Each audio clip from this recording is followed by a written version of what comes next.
मुस्लिम साइंसदानों का जो हश्र खुद हमारे मुसलमानों के हाथों हुआ, वो हम जैसे अवाम को कभी भी नहीं बताया जाता, बल्कि फख्र से बताया जाता है कि वो हमारे मुस्लिम साइंसदान थे।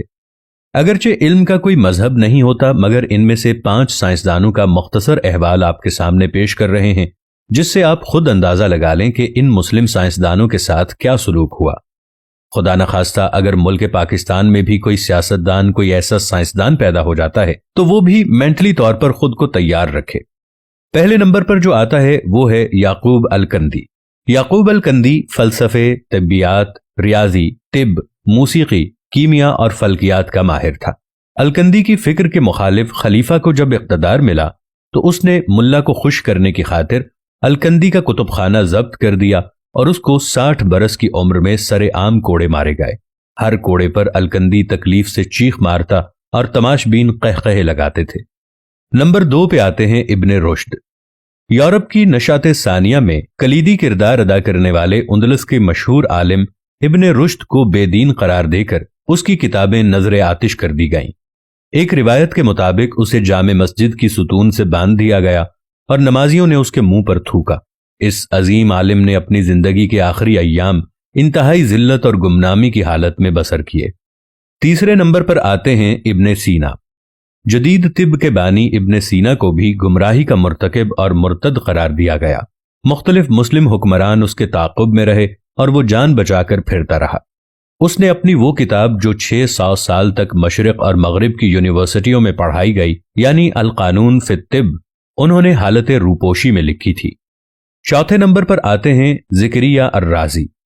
अजीम फलसफी, कीमियादान, फल्कियात दान और तबीब ज़िक्रिया राज़ी को झूठा, मुलहिद और काफिर करार दिया गया।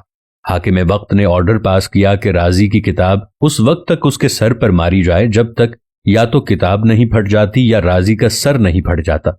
इस तरह बार बार किताबें सर पर मारने की वजह से राज़ी अंधा हो गया और मौत तक कभी भी वो देख नहीं सका। नंबर 5 पे आते हैं जाबिर इब्ने हय्यान। जाबिर इब्ने हय्यान को मगरबी दुनिया के लोग जदीद कीमिया का बाप कहते हैं, जिसने कीमिया, तिब, फलसफे और फलकियात पे काम किया, जिसकी किताब अल कीमिया और किताब उस-साबिहीन सिर्फ मगरिब की लाइब्रेरी में मिलती है। पाकिस्तान और मुसलमानों की लाइब्रेरी में ये कभी नहीं मिलेगी। जाबिर बिन हय्यान से हाकिम वक्त का इंतकामी सलूक इस हद तक था कि हुकूमत वक्त को जाबिर की बढ़ती हुई शोहरत खटकने लगी। चुनाचे जाबिर का खुरासान में रहना मुश्किल हो गया और उसकी वालिदा को कोड़े मार मार कर शहीद कर दिया गया।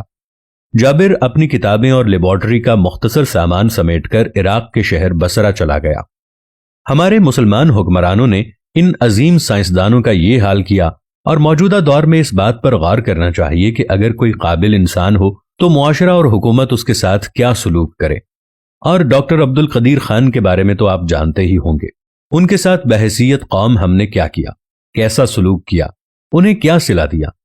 हमारा मोहसिन इस दुनिया से रुखसत हो गया है, लेकिन हम फिर भी बेहिस हैं। हम अपने मोहसिनों का वो हशर करते हैं कि इसके बाद दूसरा उठने वाला सर इतनी हिम्मत नहीं करता कि वो इस कौम के ऊपर, इस मुल्क के ऊपर कोई एहसान कर सके। आपकी इस बारे में क्या राय है, नीचे कमेंट्स में जरूर बताइएगा। मिलेंगे एक नई वीडियो के साथ, तब तक के लिए अल्लाह निगहबान।